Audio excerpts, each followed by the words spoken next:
Olá pessoal, vamos a mais uma videoaula do canal Treina Técnico, falando dessa vez sobre processos de geração de energia. Nessa videoaula vamos dar uma orientação sobre os processos existentes para a geração de energia elétrica. Os processos existentes hoje conhecidos são os processos que procuram de uma certa forma gerar a energia e através de diversas técnicas que são utilizadas. Nós vamos enumerar alguns e não vamos poder nos detalhar muito em cada um deles, mas apenas dar uma noção para que todos saibam, afinal de contas, como são geradas a energia elétrica de várias formas. Tipos de condições: nós temos, por exemplo, a eletricidade estática. Os elétrons são separados dos seus átomos por meio de fricção entre corpos. Então existe uma experiência muito simples que você pode fazer. Você pega, por exemplo, quem já não fez isso, né? Pega, por exemplo, uma régua dessa de plástico, uma tira de plástico qualquer, e esfrega no seu cabelo, por exemplo, e você vai notar que ao aproximar esta régua de alguns pedaços de papel pequenos e leves, eles vão como que grudar, serem atraídos para esta régua de plástico. Isso nada mais é do que a agitação que foi criada no atrito dos elétrons, e eles estão como que loucamente, né, buscando outros átomos, né, os núcleos dos átomos que têm as chamadas lacunas, né, ou cargas positivas. Então, através dessa fricção, eles ficam como que atônitos fazendo isso, e eles conseguem, de uma certa forma, atraírem esses materiais. Isso é uma experiência muito simples, mas que denota para a gente que através de atrito, através de você friccionar alguns materiais, produzem esta reação. Não é uma técnica muito utilizada devido à complexidade que seria de você estar tratando com materiais diferentes, formações atômicas, mas existe essa eletricidade chamada estática.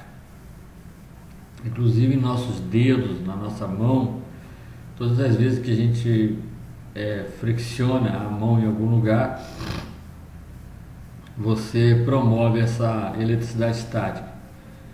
Existem, por exemplo, alguns equipamentos eletrônicos que trabalham com correntes muito pequenas, que percebem essa corrente, e é necessário, inclusive, que se use alguns equipamentos de proteção, como, por exemplo, pulseiras antiestáticas,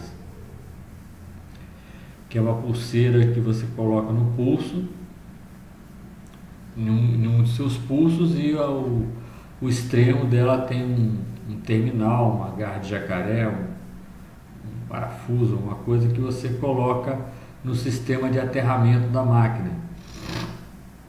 Daí você desvia essas pequenas correntes do seu corpo em direção à malha de aterramento, não permitindo que correntes indesejáveis, mesmo que muito pequenas, afetem o funcionamento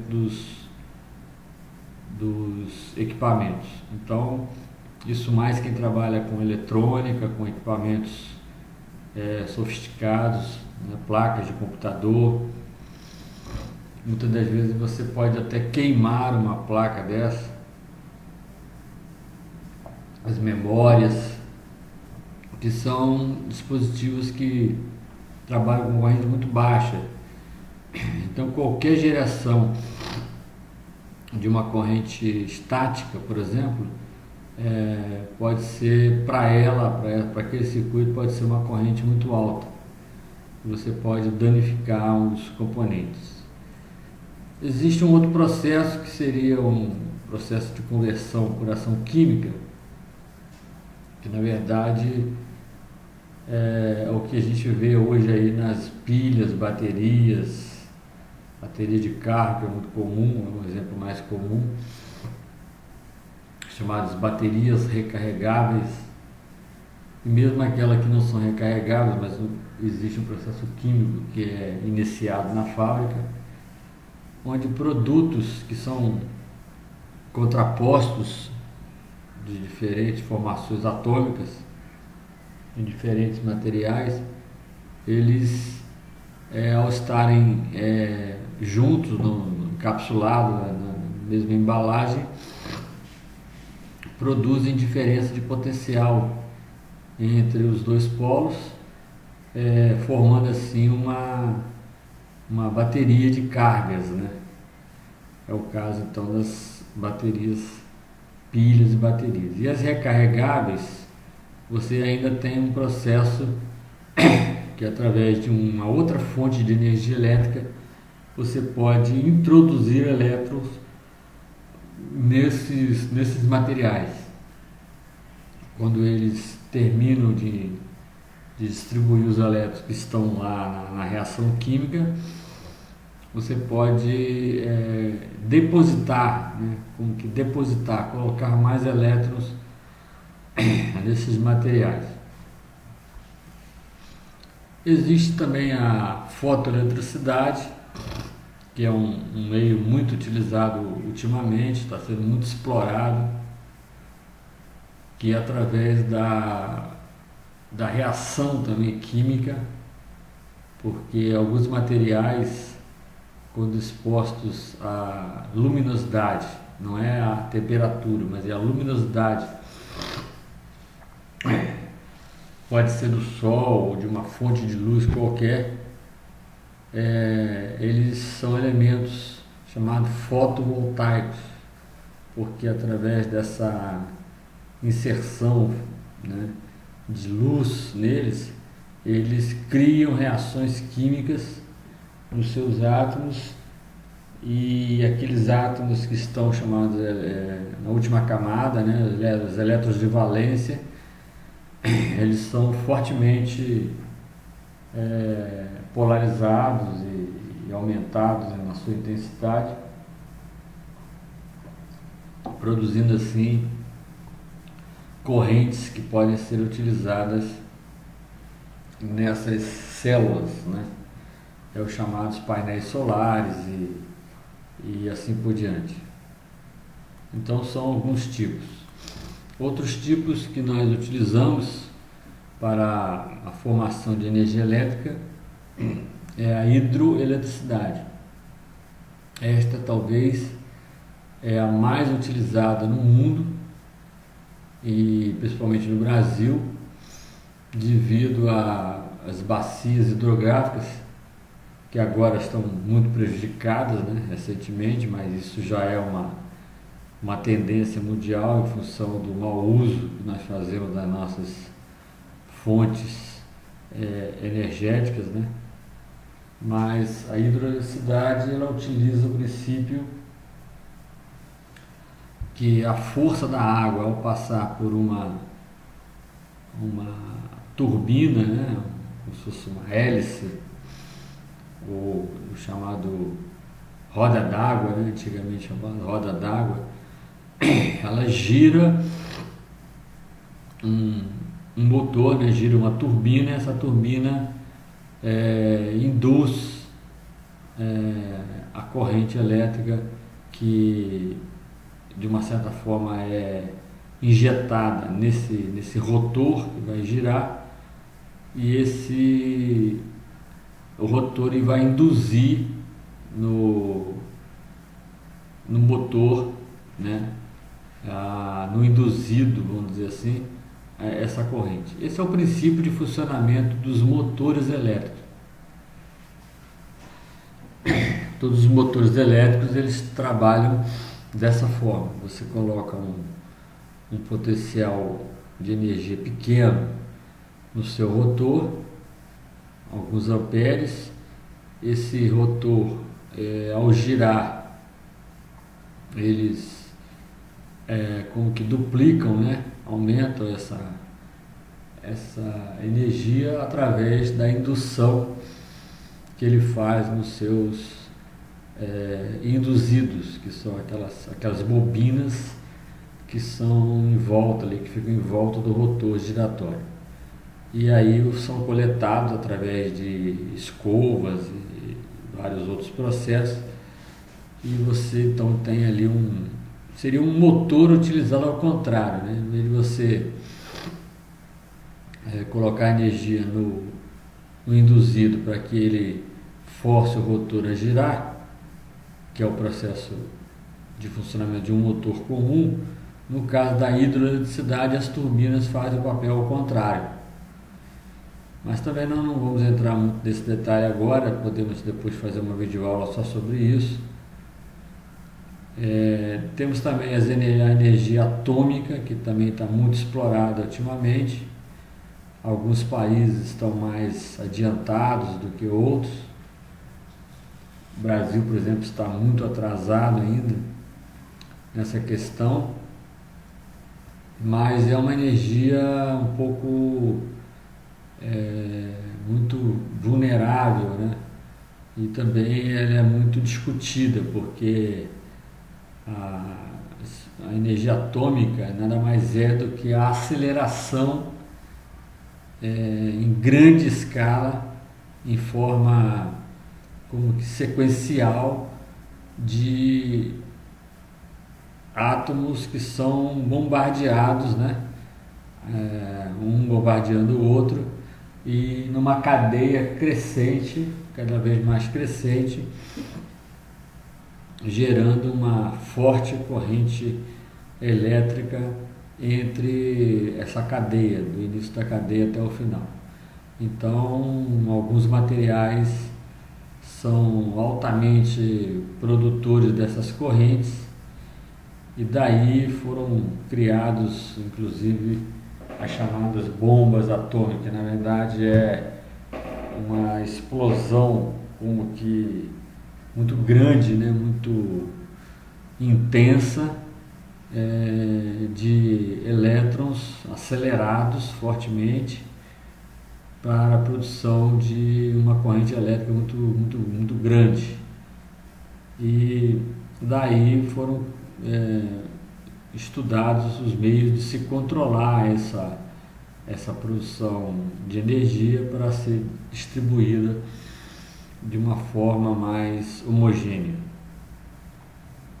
Existem também as termoelétricas, que são um processo parecido com as hidroelétricas, porém, na verdade, você utiliza o vapor como meio de impulsionar as turbinas. Então você cria em câmaras, onde você coloca basicamente fogo, né? Você coloca maçaricos de grande vazão, de grande porte.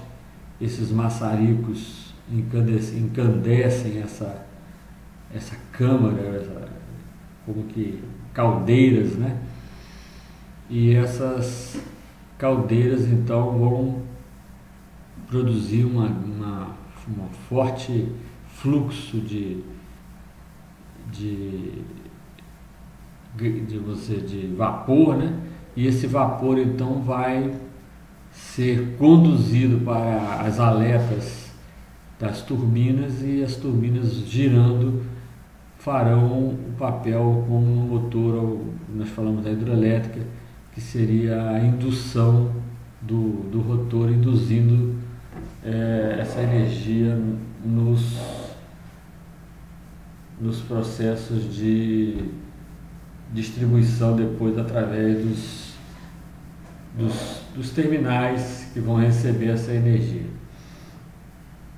Então daí nós temos esses tipos de energia. Existe também agora, mais recentemente, estão sendo feitos vários estudos, em alguns países já é utilizado.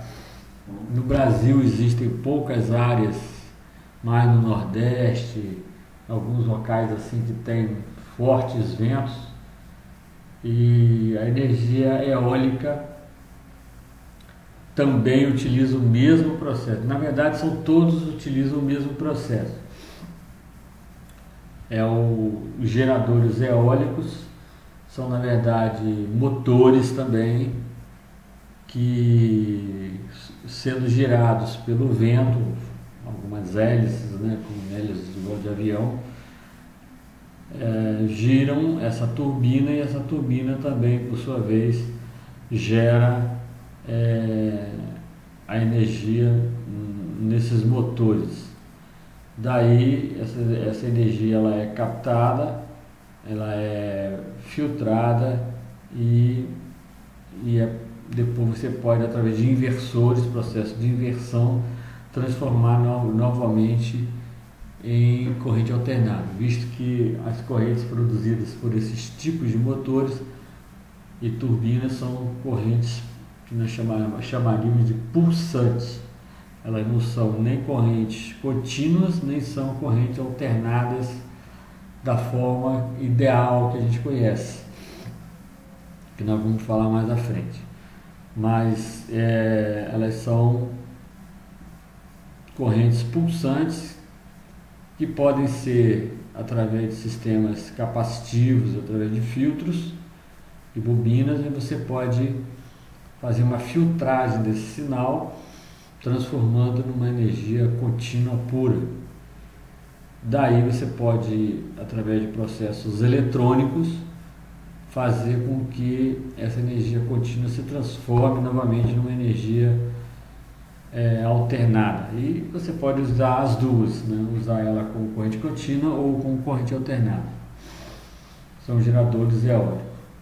E ainda mais recentemente estão sendo utilizados, fazendo vários estudos sobre os processos baseados em ímãs, Porque na verdade o rotor, quando você coloca uma energia, uma corrente elétrica no rotor, você injetando essa pequena corrente no rotor, ele vai gerar, através de suas bobinas, um campo magnético.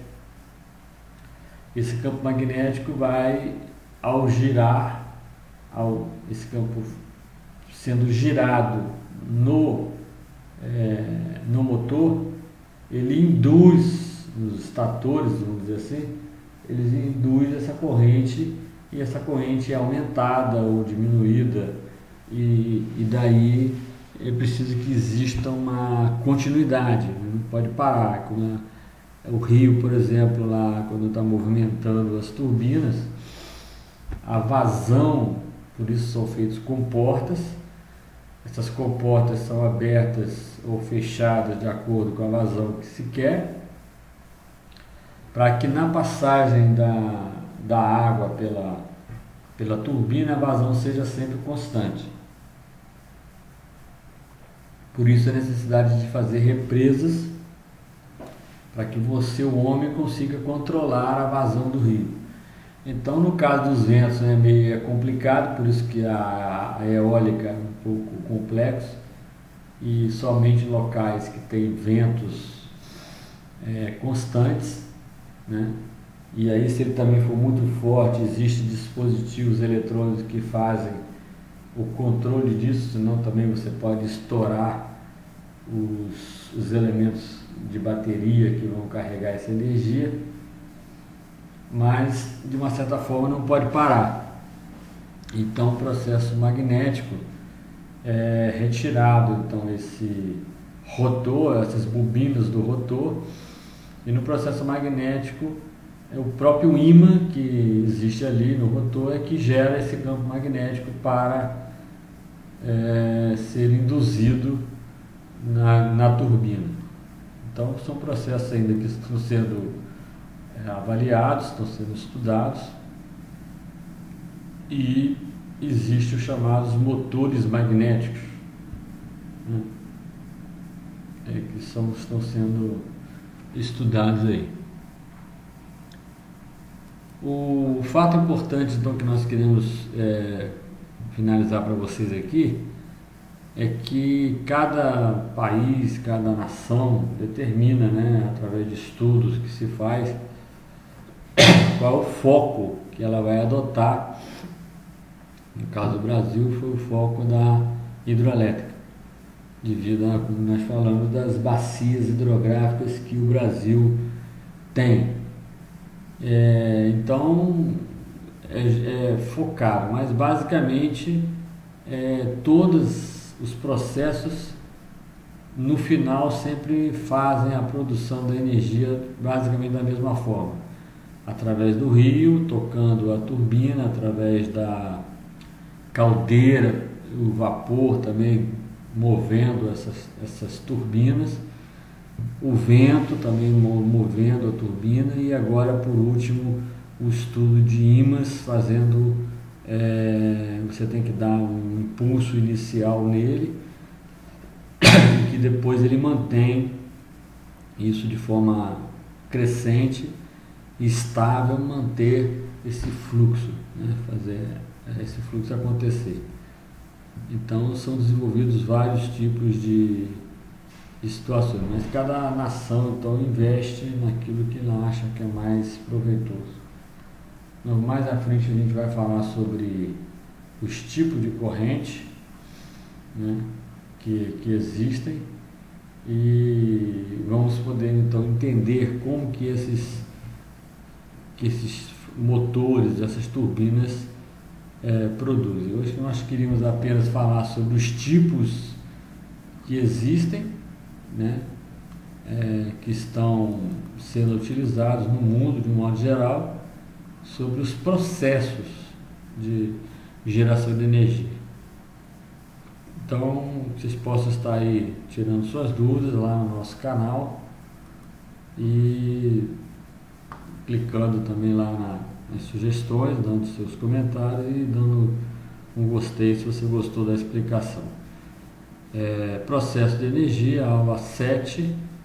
Na aula 8 vamos começar a falar sobre os tipos de energia elétrica, e aí o assunto vai começar a ficar um pouco mais empolgante no sentido do entendimento do uso, né, como fazer o uso da corrente elétrica em função dos tipos de corrente que existem. Ok? Então, muito obrigado e até lá.